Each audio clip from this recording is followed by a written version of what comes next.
by the point that we were in Florida the second time in 2019 to the following year, that was when we decided that we made arrangements that we would live in the same house and that we would record the second album. Like I said, I think it would just be handier because we had planned to do the album, and I thought if we're going to do the album, we're better off probably all being in the one apartment. Fuam and Pedantic were kind of wrote in Florida, and there was points where James and Sean would literally sit away for hours in Sean's room and bang out this tune, and myself and Owen were just getting tastes of it. This is what we're at now, and we're like listening to it. Oh yeah, I can do something to this.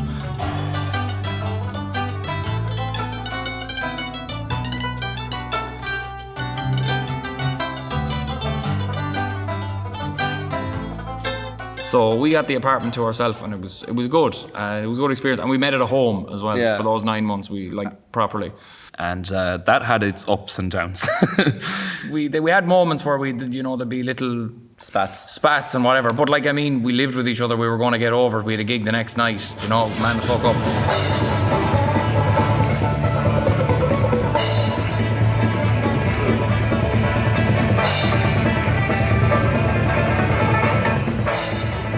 Second time there was a longer stint. We didn't have to play as much, but tougher. It was tougher. It was a lot tougher, and especially the four of us being in each other's faces all the time. We really got the sense of what it was like to really be a band. Yeah. So that was our daily routine. Leave at 8:30 in the evening, get home at 2. In the morning. Probably stay up until 5 or 6 because that's what happens, and then stay in bed till 3 or 4. So it just became a kind of just repeating of that. And if you had someone else living there with you who was getting up earlier, we wouldn't have had the same space or time or comfort to actually make the album what it was and actually put that much time and thought into it.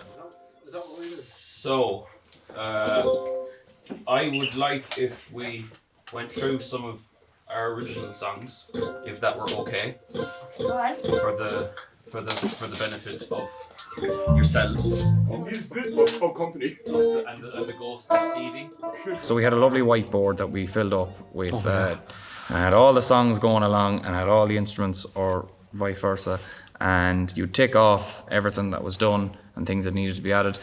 We had somewhat of it. We had all the songs recorded and whatever. We hadn't it all properly touched up yet. And Pauline came over to listen. She came over for Christmas and she wanted to listen to it. And obviously, being part of the team in a shape or form, she was entitled, So we listened to it, turned it on to Alexa or whatever way, and put it out for us that day. And we were just listening to it, and we were like, "This is awful.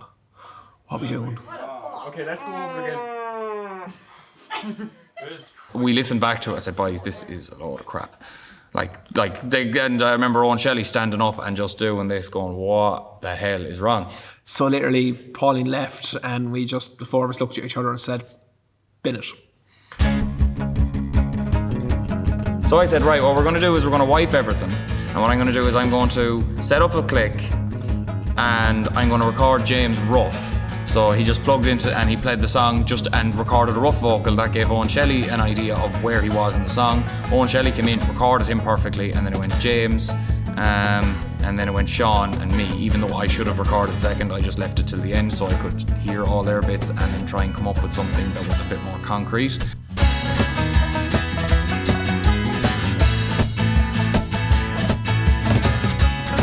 Hurtful Souls lyrically, I think, is a better question for Owen. Usually what would happen is he would write lyrics and I'd just sit and I'd read them and I read that and I started to just down pick and it became a heavy song. Been up and down this dusty road, I need a place to rest my bones. Will someone come show me the way, but still I travel day by day. It has a really sort of heavy feel, a metal feel, just from down picking it and then doing a kind of a harmony thing near the end with the guitar and the banjo. I love shit like that. I want to do more stuff like that, So musically, that's one of my favourites.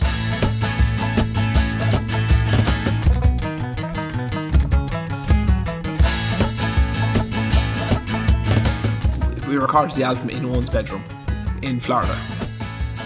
I wouldn't record in a room like that again because I felt that the sound was very kind of like this. Everything was just like close. Everything was it was, but it worked, you know. And I think the sound of that album is what it was, and it works for that sound. Some people they say It's an album that isn't really the same. It's basically 10 to 12. It's 12 tracks of basically different.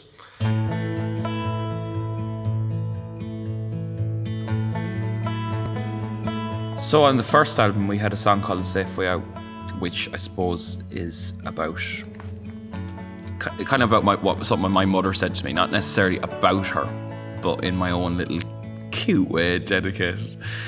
And I wanted to do another song in the same vein, and I don't know, one night I was just a song just fell out of me, and it was My Dreams Are Not Enough.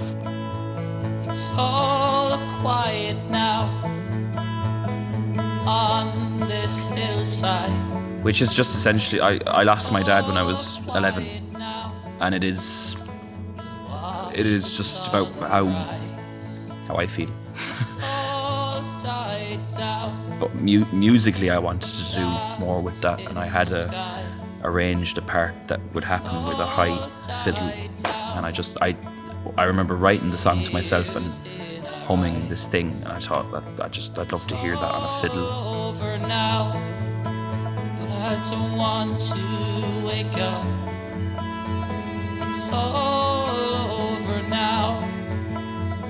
Before I even touched it, I had James listen to it because he wrote it, and I said, "Man, I haven't touched this song yet, and this song already sounds excellent, and I'm going to leave it at that."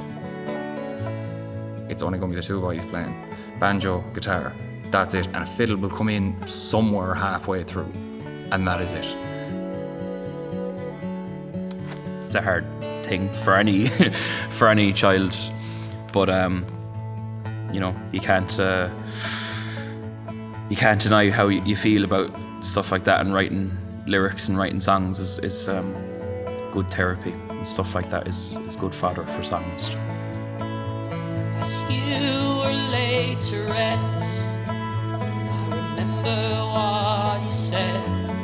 I think one thing we've come to learn as a band and the musicians is, say, from the trad background, it's everyone plays at the same time, everyone plays a tune, everyone plays the same thing. And that's kind of what I had coming into it. And for a lot of years, it's like I heard that said to us, it's like, lads, maybe you should not all play at the same time. And I started to realise over the years then it's like where you can drop out to make it sound better, not where you can play to make it sound better. And it was ever kind of trying to learn, it's like, what works, what doesn't work. It's like, do you want to show Dynamics. off? Yeah, arranging, all these mad things. Music is a conversation, and you don't need everyone talking at once sometimes, you know.